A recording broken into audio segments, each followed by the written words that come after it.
1 year after an attempted assassin fired 8 shots at Donald Trump in Butler, Pennsylvania, the Senate Homeland Security Committee releases a report on the failures of the Secret Service that day. What are the lessons, and is the agency learning them? Meantime, the Senate moves forward on about $9 billion in spending rescissions requested by President Trump.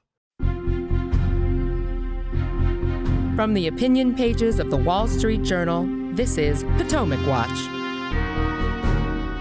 Welcome, I'm Kyle Peterson with the Wall Street Journal. We're joined today by my colleagues, editorial board members Colin Levy and Mene Ukwe-Barua. The cascade of protective failures at President Trump's campaign rally last July are still almost amazing. About an hour and a half before Trump took the stage, a 20-year-old shooter flew a drone for about 11 minutes to survey the site, but the Secret Service's aerial counter-unmanned system was inoperable at that time. Then about 20 minutes before Trump took the stage, Secret Service was made aware of a suspicious person who'd been using a rangefinder. Police were trying to find him for questioning, but that information did not make its way to the leadership of Trump's detail. Now we have a new report released on Sunday by Rand Paul, the chairman of the Senate Homeland Security Committee. And part of what it focuses on is a lack of accountability. Here's a line from the report.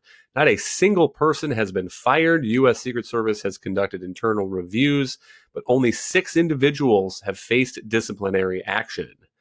Here is Rand Paul on Face the Nation on Sunday talking about what he sees as this lack of accountability.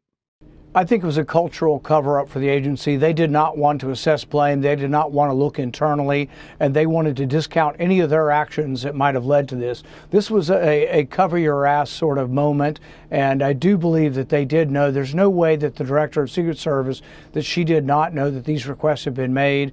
And so, yes, it was a huge failure.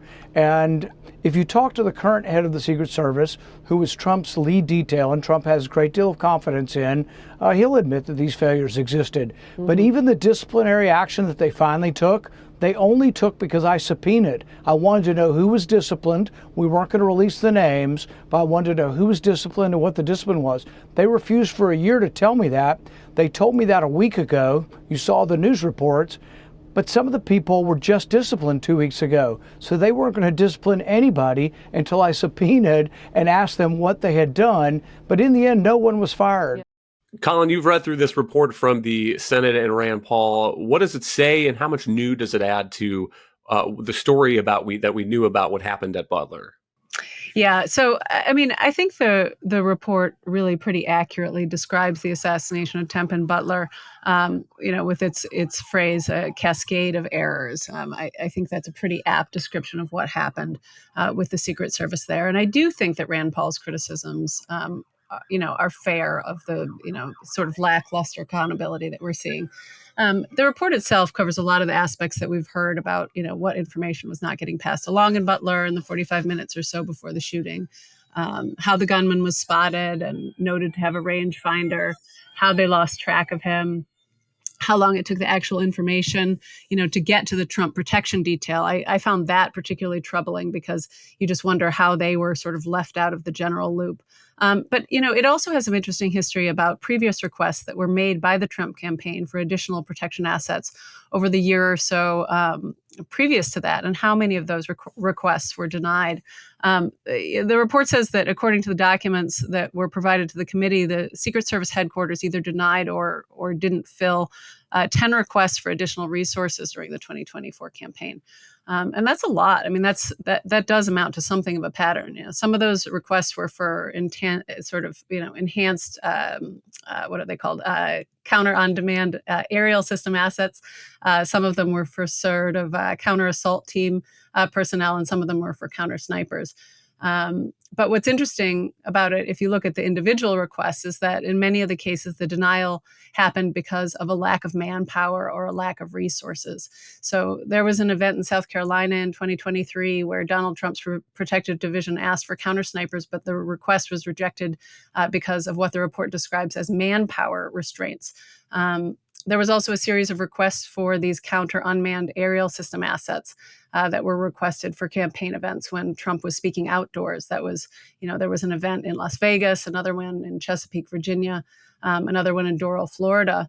where they were expecting 10 or 15,000 attendees at a rally, and the request was denied, because they weren't able to accommodate the request. And I think that's something, as we start to look at the Secret Service reforms structurally, that's something we really need to contend with, is why they're not actually physically able to meet the demands for what's being asked of them.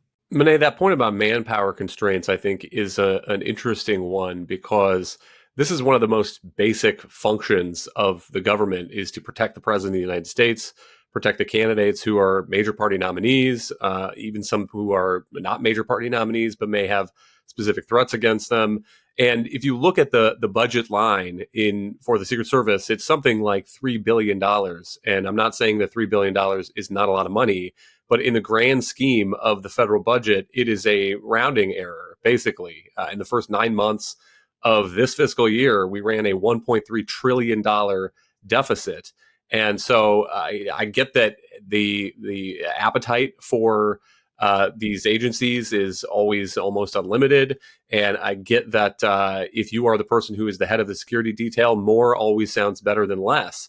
On the other hand, if these are the stakes, and the stakes are quite high here, maybe there's an argument for Congress investing a little bit more in the Secret Service. Yeah, I think that's true without a doubt. And I think that was a rare point of consensus among Republicans and Democrats in the immediate wake of the Trump assassination attempt. It's clear that in the current political environment, where you do see a lot of threats being made, not just against Trump, but against people like Josh Shapiro, for example, who was attacked in his home, Supreme Court justices, et cetera, that there is a rising level of hazard for public officials, and particularly for the president and presidential candidates who fall under the protection of the Secret Service. No expense should be spared to protect them, because of the incredible damage that it would do to American politics if one of these attempts was actually successful. So that should be part of the analysis of Butler that goes into the longer term reform bucket. How are we going to prevent something like this from happening again? How are we going to make sure we're not going to have to deny very valid requests for additional protection for the president and presidential candidates? But I do think it's important to separate the longer term reforms from the specific failures that happened on the ground among Secret Service officers who are in charge of protecting the president on that day. I do think that from their perspective, they would love to have all the focus on how limited their resources were, but limited resources didn't lead to, for example, as Colin mentioned, the Secret Service failing to notify Trump's shift detail that they had this person of interest on the roof within shooting range of the president. That was just pure failure, and should obviously be a firing offense by any reasonable standard. And as Rand Paul was mentioning in that clip, the fact that the Secret Service not only failed to do these things that could have protected President Trump on that day, but in the entire year afterward didn't fire anybody who failed so egregiously in their responsibilities, disciplined very few people at all, shows that there's also a bad culture at that agency, which I think Americans would think, these are people who are signing up to literally put themselves in front of a bullet to save the president. It's a job that should be the most self-sacrificial, the most disciplined, the most organized, and that they failed so catastrophically, I think, is something that should be addressed individually. At the same time, lawmakers think about, in the longer term, how are we going to better fund and better organize the agency? One more point on this this manpower question, Colin. An important line in the Rand Paul report here is it says, notwithstanding the history of denials from U.S. Secret Service headquarters, the current chief counsel of U.S. Secret Service appointed by President Trump told the committee that there was no discernible evidence of political animus related to the reasons for these denials. And that is good to know. Good to see that in a report led by a Republican senator, suggesting that this was more a bureaucratic snafus, it seems, than any effort by one party to deny protective assets to somebody from the other party. Right. Well, what a relief, right? I'm glad we got that covered. It tells you something about our political moment, that anyone would think that that the Biden administration was actually denying assets to the Trump campaign because of some sort of political animus. I mean, that's really the stuff of conspiracy theories. I'm sorry we've gotten to that point that it had to be said, but I'm glad it was said in the report. To pick up a little bit on what Monet was talking about, though, I think he makes an important point about, sort of the present crisis, in dealing with some of these challenges immediately on the ground in terms of the communications that were happening in Butler. There's no question that, I don't know if I could come up with a percentage, but maybe 70% of the blame really lies in the breakdown that happened in the communications. Why weren't these agents all talking to each other? Why wasn't local law enforcement looped into the same information, that the Post standards were?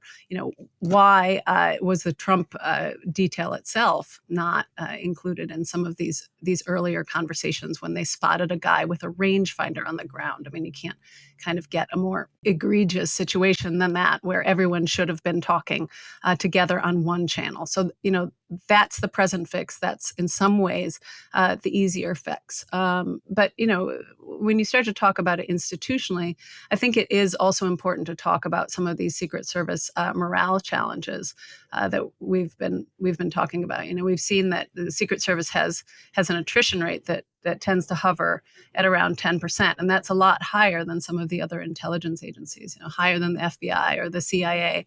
And I'd predict that the retention is probably going to get worse before it gets better because of all these mistakes and all the fallout that follows. Because of course it causes the group to lose confidence and focus.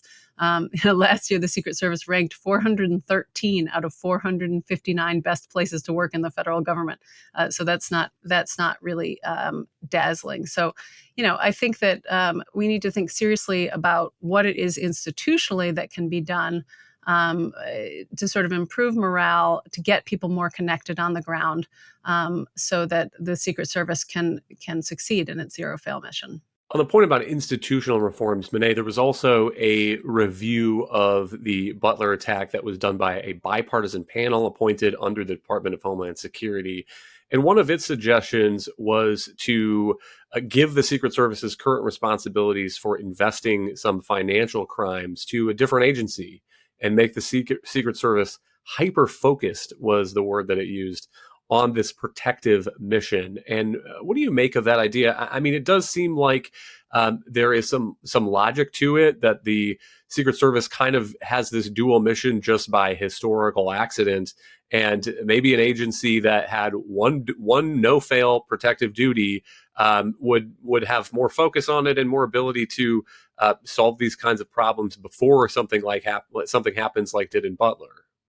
Yeah, I think that would be a good start to include in a broader package of reforms for the Secret Service.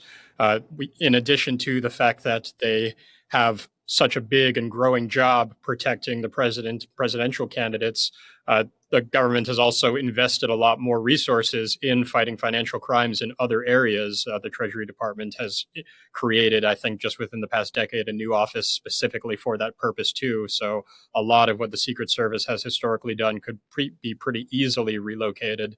And I'm sure that would clear things up quite a lot. But again, I just want to restate that none of these organizational problems, none of these funding constraints contributed directly to the failures that we saw. And I think that it would be a mistake to allow the Secret Service to essentially pass the buck or point to some of these constraints or muddle the picture of what happened based on these other deeper problems that are going to take Congress a longer time to resolve. Colin, does the Rand Paul report take up this question, and what do you make of that idea?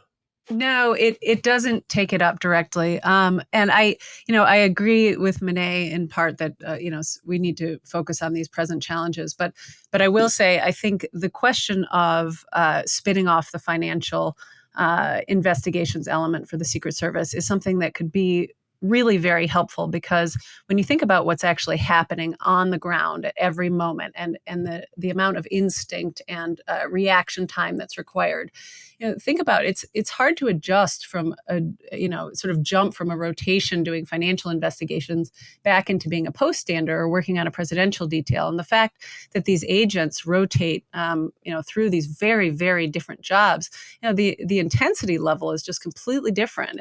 It's like anything else. It's like playing a sport. There's muscle memory there. There's reaction time. There's instinct involved. So I think it's better for the agents to be spending the time when they're not doing protective detail, doing retraining, or other protective related work.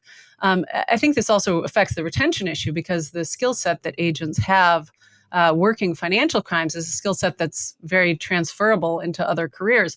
And that might be a draw for recruitment in some ways because it gives the agents options later. But for the Secret Service itself, it also makes it easier for agents to leave and to take their financial crimes investigation skills elsewhere. And if you think about the recruitment set too, it means the Secret Service is going to be drawing very different types of candidates.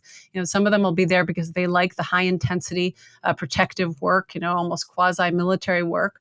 And others will be there because they're more interested in the financial crimes work of the agency. Those are two very different personality types.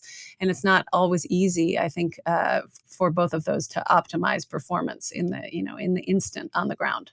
Meantime, in Washington, the Senate moves forward on a rescissions package proposed by President Trump to save about $9 billion. Procedural vote on Tuesday night, split 50-50, with Republican Senators Mitch McConnell, Lisa Murkowski, and Susan Collins voting no, and a tie then broken by Vice President J.D. Vance. Monet, one place to start here might be, what is a rescission? My understanding is that this is an element of the budget process. After a budget is passed, a president can go back and say that he does not want to spend certain funds, identify them, send that back over to Congress, and then Congress has 45 days to consider that request. And if it's approved, then those funds do not have to be spent. And importantly, a rescissions package is not subject to a Senate filibuster. So that makes it a potentially powerful tool for a party to cut spending that it doesn't think is necessary. Right. I think that if listeners are able to recall Doge, it seems like a distant memory at this point. That was the point of the spear for the administration's efforts to curb spending.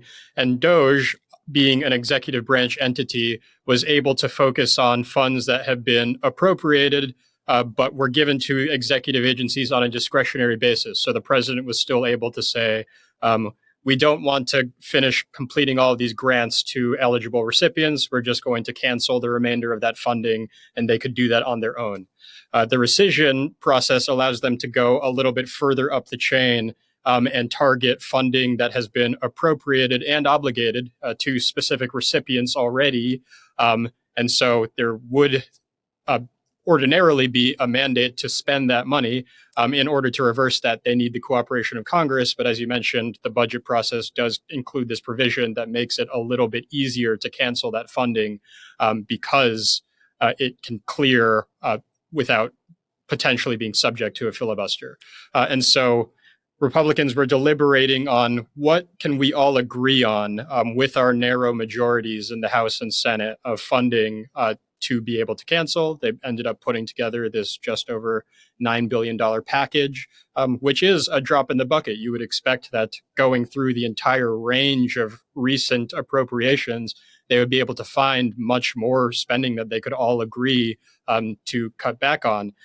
But this being Washington, even in the Republican Party, you're going to find at least one big defender of no matter just about any program that you could nominate to potentially be cut. So they picked two areas which are broadly disliked by most conservatives, one of which was foreign aid that accounted for the majority of the funding that got into the rescission package. And then just over $1 billion was also for public broadcasting. And it took a big, long fight even just to get across the finish line to do that. Of course, they lost 3 votes in the Senate, and J.D. Vance had to come in and cast that a tie-breaking vote. But in the end, it did show a little bit of will among the Republicans to say, we're going to cut some of this discretionary funding, even if it's just a small amount. And I think in a way that I think was intended to be symbolic as much as it was to save that actual $9 billion amount. One possibility is that once Congress gets used to flexing these muscles, then the rescissions process will become a more frequent possibility. Presidents will try to get these rescissions packages over and approved more than they have in the recent past. But Colin, I think that point about a drop in the bucket is a good one. This was about $9.4 billion that the House passed its rescissions package. The Senate restored about $400 million. The news stories are describing that money for global HIV and AIDS relief. And then the $1.1 billion for public broadcasting, it's a great example of the difficulty of cutting spending in Washington, because every line item has its defenders, and local interests are still maybe not supreme in Washington, but they're important to these representatives, to these senators. There was one of the breakthroughs that happened on Tuesday was an apparent deal with South Dakota Senator Mike Rounds. He said that he got to yes on this rescissions package after he was talking to the White House, and they figured out that there was other money that, in his words, could be reallocated to continue grants to tribal radio stations. He said, we wanted to make sure tribal broadcast services in South Dakota continued to operate, which provide potentially life-saving emergency alerts. And so that was what got him to the yes vote, which apparently was needed given the 50-50 split. Without Mike Rounds, this rescissions package would not have gotten through, at least with that rescission to public broadcasting. But that's the challenge. We're in an era of trillion-dollar deficits, and there is a lot of Republican ambition to cut that spending, get the budget back closer to balance. On the other hand, the Republican majority in the House is pretty narrow, in the Senate also pretty narrow. And so it is difficult sometimes to figure out something that can get everybody on board. No, that's certainly true. And look, I mean, we're all for government efficiency here. There's unquestionably an enormous amount of money in the federal government that could stand cutting. The administration and obviously Republicans in Congress have said that these cuts are getting rid of wasteful and unnecessary spending. I think that's largely true of some and not of other parts of it. A lot of these foreign aid programs that are being cut do, I would say, some pretty important humanitarian work addressing hunger and disease. It's not all nonsense bureaucratic money. You have $900 million that's, for instance, that's being cut in funding that was there to fight diseases like malaria and tuberculosis and reduce maternal and child mortality in 50 countries. The vaccine programs have contributed to immunizing more than 1 billion children in low-income countries, and they've helped reduce maternal mortality in countries that were never able to do that before. Is that money wasted? Is that inefficient spending? I'm a little bit less convinced that it's all a win and we should be doing a victory dance on all of it. Of course, there's programs that are more marginal. Like whether or not the U.S. needs to pay for programs that encourage fair elections. Some of this foreign aid money goes into, far more marginal programs. Whether or not we need to be investing in small infrastructure projects that countries can do on their own.